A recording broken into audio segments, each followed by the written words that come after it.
नमस्कार दोस्तों, आज हम यूपी पीसीएस मेन से संबंधित कुछ और क्वेश्चनों का डिस्कस करेंगे। पहला क्वेश्चन है, महलवाड़ी व्यवस्था पर आलोचनात्मक टिप्पणी लिखिए। तो इसकी भूमिका के रूप में या प्रस्तावना के रूप में, महलवाड़ी व्यवस्था ब्रिटिश शासन द्वारा भूमि राजस्व वसूली की आरंभ की गई एक प्रमुख व्यवस्था थी, जिसे 1822 में उत्तर भारत के क्षेत्रों विशेषकर उत्तर प्रदेश, पंजाब, मध्य प्रदेश, दिल्ली आदि में लागू किया गया था। इस व्यवस्था की रूपरेखा अंग्रेज अधिकारी हॉल्ट मैकेंजी ने तैयार किया था।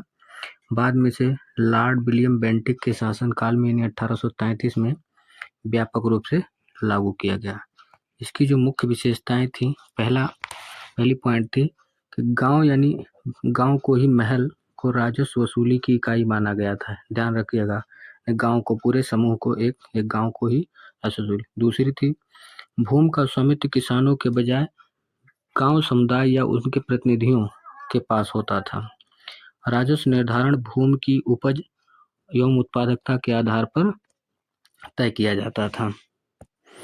चौथी पॉइंट है, राजस्व वसूली की जिम्मेदारी गांव के मुखिया या जमींदार होता है, प्रतिनिधि पर होता था। इसका उद्देश्य क्या था कि ब्रिटिश सरकार का उद्देश्य था कि भूमि राजस्व संग्रह की प्रक्रिया को जो है अधिक अस्थायी और विश्वसनीय बनाया जाए। दूसरा था कि भारतीय ग्राम व्यवस्था की सामुदायिक भावना का उपयोग कर प्रशासनिक नियंत्रण बढ़ाना था। अब इसके जो है सकारात्मक पक्ष क्या थे? तो सकारात्मक पक्ष में पहला पक्ष था कि यह व्यवस्था अस्थायी बंदोबस्त की तुलना में कुछ अधिक लचीली थी। अस्थायी बंदोबस्त भी पढ़ेंगे आगे। और दूसरे पॉइंट थे, गांव को इकाई मानने से स्थानीय आत्मनिर्भरता को कुछ हद तक मान्यता मिली थी। ध्यान रखिएगा, आत्मनिर्भरता इसमें थी। दूसरा, राजस्व निर्धारण में भूमि की वास्तविक स्थिति का ध्यान रखा गया था। अब इसके नकारात्मक पक्ष को देखेंगे। पहला कि राजस्व की दरें अधिक थी, जिससे किसानों पर भारी बोझ पड़ा। दूसरी पॉइंट थी कि गांव समुदाय पर पारस्परिक सामूहिक ढांचा टूट गया, क्योंकि राजस्व वसूली की जिम्मेदारी कुछ मुखियाओं तक सीमित रही। इसमें भ्रष्टाचार और मध्यस्थता बढ़ी। राजस्व अधिकारी और महाल प्रमुख दोनों ने किसानों का शोषण किया। राजस्व निर्धारण बार बार बदलने से कृषक अस्थिरता बनी रही। इस व्यवस्था ने कृषि सुधार या किसानों की भलाई पर कोई ध्यान नहीं दिया, बल्कि केवल राजस्व अधिकतम करने का साधन बनी। ब्रिटिश शासन के लिए यह राजस्व वसूली का औजार बन गई, जिससे ग्रामीण गरीबी, ऋणग्रस्तता और आर्थिक असमानता बढ़ी। अब इसके निष्कर्ष होगा इसका, महलवाड़ी व्यवस्था यद्यपि भारतीय ग्राम व्यवस्था की संरचना पर आधारित थी, परंतु इसका वास्तविक उद्देश्य किसानों की भलाई नहीं, बल्कि ब्रिटिश राजकोष की पूर्ति था। यह व्यवस्था किसानों को न तो स्वामित्व का अधिकार दे सकी, न ही उन्हें आर्थिक रूप से सशक्त बना सकी। परिणाम स्वरूप यह भी अस्थायी बंदोबस्त और रैयतवाड़ी व्यवस्था की तरह शोषणकारी और असफल राजस्व नीति सिद्ध हुई। अब चलते हैं अगले क्वेश्चन पर। दूसरा क्वेश्चन है, रैयतवाड़ी भू राजस्व व्यवस्था से आप क्या समझते हैं? इस पर देखते हैं। कुछ संबंधित इसी से क्वेश्चन होंगे, आप इसको भली भांति समझ लीजिए, तो आपका इससे संबंधित कोई भी क्वेश्चन होगा हो जाएगा। देखते हैं इसकी भूमिका के रूप में या प्रस्तावना के रूप में देखेंगे। तो रैयतवाड़ी बंद व्यवस्था जो थी वो ब्रिटिश शासन द्वारा भारत में लागू की गई एक भू राजस्व वसूली प्रणाली थी। ये तो है ही पूछ ही रहा है, जिसमें किसानों को यानी रैयतों को भूमि का प्रत्यक्ष स्वामी माना, यानी अब किसान इसमें मूल हो गया और वे सीधे सरकार को राजस्व यानी लगान चुकाने के लिए उत्तरदायी थे। इसकी उत्पत्ति कैसे होती है? यह व्यवस्था सर्वप्रथम थॉमस मनरो और अलेक्जेंडर रीड द्वारा 1792 में, अस्थायी बंदोबस्त 1793 में आती है, ईस्वी में आसपास मद्रास प्रेसिडेंसी यानी दक्षिण भारत में आरंभ की गई। बाद में इसे बॉम्बे, आसाम और बर्मा क्षेत्र में लागू किया गया। इसकी मुख्य विशेषताओं पर ध्यान देंगे। इसकी मुख्य विशेषता थी यानी रैयत जो किसान थे भूमि का स्वामित्व प्राप्त था। किसानों से सीधे सरकार लगान देना होता था, कोई मध्यस्थ या जमींदार नहीं था। राजस्व की दरें भूमि की उपज और उनकी गुणवत्ता के अनुसार निश्चित की जाती थी और राजस्व निर्धारण समय समय पर यानी 20 से 30 वर्षों के लिए किया जाता था। यदि किसान राजस्व चुकाने में असमर्थ होता तो उसकी भूमि सरकार जब्त कर लेती थी। इसी को संबंधित है, ठीक है। अगला पॉइंट है सकारात्मक। इसके सकारात्मक पक्ष क्या थे? तो सकारात्मक पक्ष यही था कि किसानों को भूमि का स्वामित्व अधिकार था। मूल यही था, स्वामित्व था किसानों के पास। जमींदारों के शोषण से किसी हद तक मुक्ति मिली थी, परंतु ये भी ठीक है, जमींदारों के शोषण से मुक्ति थी। सरकार और किसान के बीच प्रत्यक्ष संबंध स्थापित हुआ था। अब आइए इसके नकारात्मक पक्ष के देखते हैं, यानी आलोचना, कि राजस्व की दरें बहुत ऊंची और कठोर थीं। प्राकृतिक आपदाओं या फसल खराबी की स्थिति में भी राजस्व वसूला जाता था। किसान लगातार ऋणग्रस्तता और भूमि हानि का शिकार हुए और अधिकारियों द्वारा भ्रष्टाचार और अत्याचार की घटनाएं आम थीं। यह व्यवस्था किसानों को स्वतंत्र न बनाकर राजस्व दास बना दिया। अब इसको निष्कर्ष रूप में देखें, कैसे लिखेंगे? तो रैयतवाड़ी यानी व्यवस्था सिद्धांततः किसानों को भूमि का स्वामित्व देने वाली थी, परंतु व्यवहार में यह किसानों के लिए शोषणकारी और अस्थिर सिद्ध हुई। ब्रिटिश शासन ने इसे किसानों की भलाई के नाम पर लागू किया, किंतु इसका असली उद्देश्य राजकोषीय लाभ था, जिसके कारण भारतीय कृषि प्रणाली और ग्रामीण जीवन में व्यापक आर्थिक संकट उत्पन्न हुए।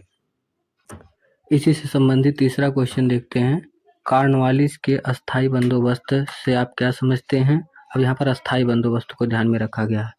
इसके गुण दोष का परीक्षण कीजिए।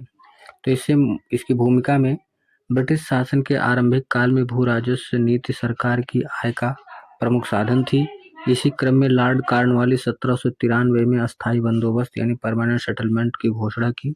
यह नीति मुख्यतः बंगाल, बिहार, उड़ीसा, उत्तरी मद्रास के कुछ क्षेत्रों में लागू किया। इसका अर्थ और उद्देश्य था, अस्थायी बंदोबस्त का तात्पर्य है कि भूमि से प्राप्त राजस्व को अस्थायी स्वरूप निश्चित कर देना था, अर्थात सरकार और जमींदार के बीच भूमि की दर हमेशा के लिए तय कर दी गई थी।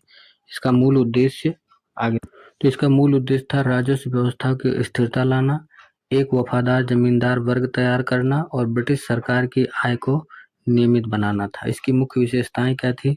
तो जमींदार को भूमि का स्वामी माना गया।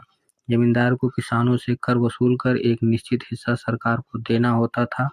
यदि जमींदार निर्धारित समय पर लगान नहीं चुका पाता तो उसकी भूमि नीलामी की जा सकती थी। किसानों का सरकार से कोई प्रत्यक्ष संबंध नहीं था। राजस्व की दर अस्थायी यानी परमानेंट रखी गई थी। अब इसके सकारात्मक पक्षों को देखेंगे। सकारात्मक पक्ष में इसमें इसका गुण जो है राजस्व स्थिरता, यानी सरकार को निश्चित और अस्थायी आय प्राप्त होने लगी। कृषि सुधार की संभावना में जमींदारों को प्रोत्साहन था कि वे कृषि भूमि का विकास करें, जिससे उनको लाभ बढ़े। प्रशासनिक सुविधा में क्या था कि राजस्व निर्धारण बार बार करने की आवश्यकता नहीं रही, यानी राजनीतिक स्थिरता, वफादार जमींदार वर्ग तैयार हुआ, जिससे ब्रिटिश शासन का समर्थन दिया। इसके नकारात्मक दोष क्या थे? तो किसानों का शोषण। जमींदारों ने किसानों से अधिक लगान वसूल किया और उनकी स्थिति दयनीय हो गई। किसानों का कृषि विकास का अभाव था, क्योंकि अधिकांश जमींदार आलसी, विलासी और गैर जिम्मेदार बन गए। उन्होंने भूमि सुधार पर ध्यान नहीं दिया। राजस्व नीति कठोरता थी। फसल खराबी या प्राकृतिक आपदा के समय भी कर माफी नहीं किया जाता था। किसानों की असुरक्षित अधिकार था। किसानों को भूमि पर कोई अस्थायी अधिकार नहीं था। वे बेदखल किए जा सकते थे।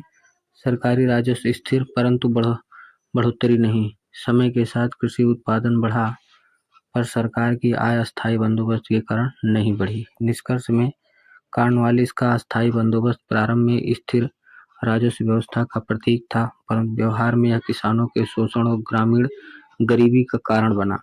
इस नीति ने भारत में जमींदारी प्रथा को मजबूत किया और ब्रिटिश शासन की आर्थिक नींव को सुदृढ़ किया, परंतु किसानों के जीवन को बदहाल बना दिया। इसलिए कहा जा सकता है कि अस्थायी बंदोबस्त ने सरकार को अस्थायित्व दिया, पर किसानों को अस्थिरता। आइए अगला क्वेश्चन देखते हैं। प्लासी के युद्ध के कारणों और परिणाम पर विस्तृत चर्चा करना है। तो इसे पूरी तरह से समझ लेते हो, क्योंकि पिछली चर्चा में अब इससे संबंधित कोई भी क्वेश्चन होगा हल कर ले जाएंगे।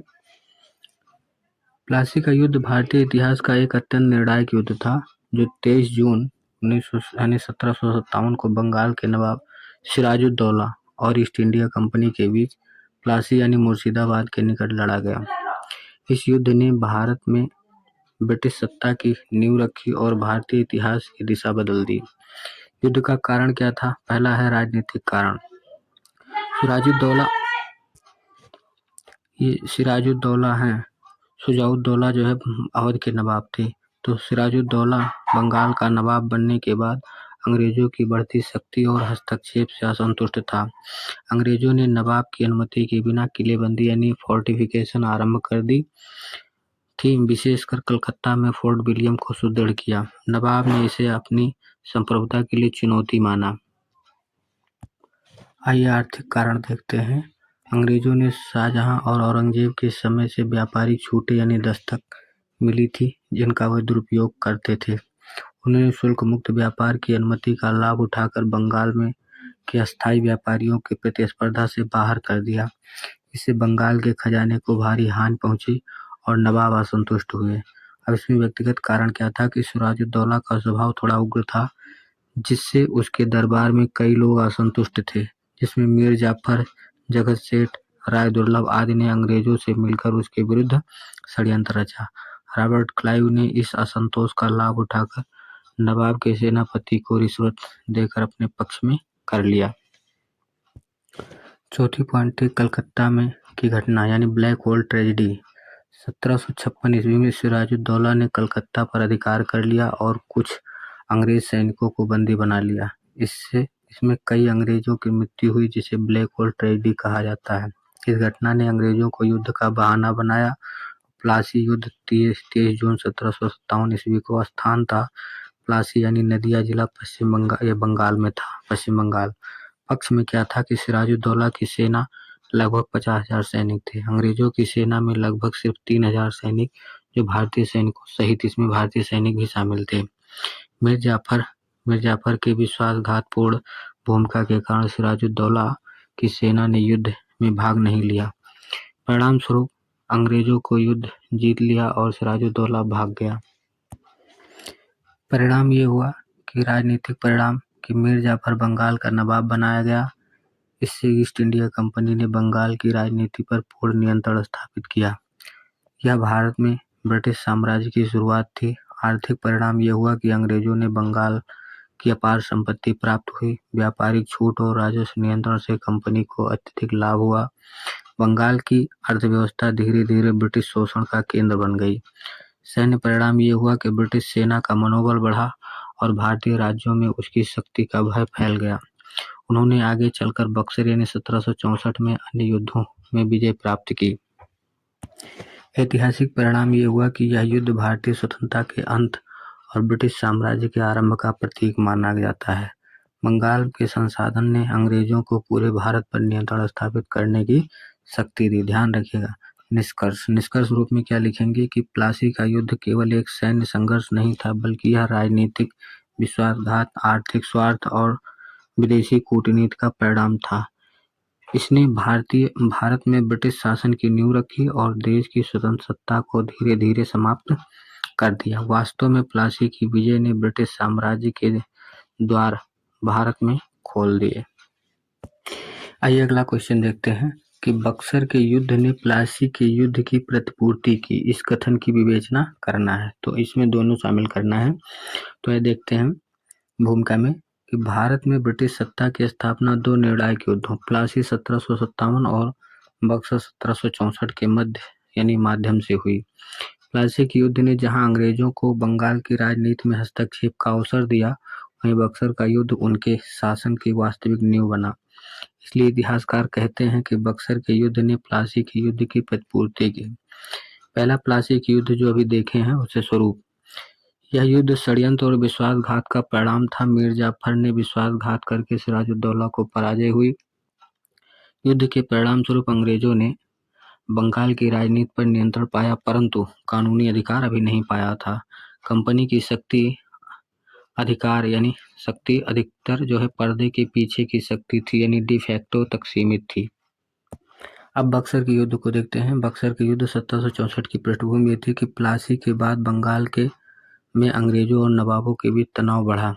मीर जाफर को हटाकर मीर कासिम को नवाब बनाया गया, पर बाद में उससे भी अंग्रेज असंतुष्ट हुए।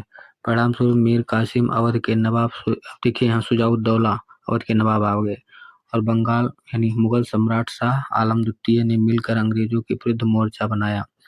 बक्सर का युद्ध 22 अक्टूबर 1764 स्थान था बक्सर यानी बिहार में। पक्ष ये था कि अंग्रेज सेना का नेतृत्व हेक्टर मुनरो कर रहा था। विरोधी पक्ष में मीर कासिम, शुजाउद्दौला अवध के नवाब और शाह आलम द्वितीय मुगल सम्राट थे। परिणाम ये हुआ कि अंग्रेजों की निर्णायक विजय हुई। युद्ध के परिणाम और महत्व ये था कि राजनीतिक दृष्टि से 1765 में इलाहाबाद की संधि के द्वारा मुगल सम्राट शाह आलम द्वितीय ने कंपनी को बंगाल, बिहार, उड़ीसा की दीवानी यानी राजस्व संग्रह का अधिकार प्रदान किए। अब कंपनी बंगाल की वास्तविक शासक शक्ति यानी डिज्योर पावर बन गई। इस प्रकार अंग्रेजों को शासन करने का कानूनी अधिकार प्राप्त हो गया। आर्थिक दृष्टि से देखा जाए तो बंगाल के विशाल राजस्व स्रोत अब कंपनी के अधीन आ गए। अंग्रेजों की आर्थिक स्थिति अत्यंत सुदृढ़ हुई और ब्रिटिश साम्राज्य की आर्थिक नींव पक्की हो गई। प्रशासनिक दृष्टि से बंगाल में दोहरी शासन प्रणाली डुअल गवर्नमेंट की शुरुआत हो गई, जिससे अंग्रेजों के नियंत्रण तो रखा पर जिम्मेदारी से बचते रहे। प्लासी और बक्सर के युद्ध की तुलना की जाए तो पहलू यह प्लासी 1757, बक्सर 1764। प्रकृति ये थी कि यह षड्यंत्रपूर्ण विजय थी, ये वास्तविक युद्ध में विजय। परिणाम यह था कि राजनीतिक प्रभुत्व की शुरुआत हुई, कानूनी शासन की स्थापना यहाँ पर होती है। लाभ यह होता है कि मीर जाफर गद्दी और धन संपत्ति पर होता है, और यहाँ दीवानी अधिकार मिल जाता है और राजकीय नियंत्रण भी मिलता है। स्थिति ये थी कि अंग्रेज पर्दे के पीछे के शासक थे, यहाँ पर अंग्रेज वास्तविक शासक बन गए। निष्कर्ष रूप में देखेंगे कि प्लासी के युद्ध ने अंग्रेजों की राजनीतिक अवसर दिया, जबकि बक्सर के युद्ध ने उन्हें वास्तविक और यानी वैधानिक और वास्तविक सत्ता प्रदान की। इस प्रकार कहना पूर्ण उचित है कि बक्सर के युद्ध ने प्लासी युद्ध की प्रतिपूर्ति की, क्योंकि जहां प्लासी ने ब्रिटिश सत्ता की नींव रखी, वहीं बक्सर ने उस नींव को अस्थायी और वैधानिक रूप से मजबूत कर दिया। धन्यवाद आप सबको। इस तरह से हम लगातार मेंस से संबंधित क्वेश्चन लाते रहेंगे। आप सबको सुनने के लिए बहुत बहुत धन्यवाद।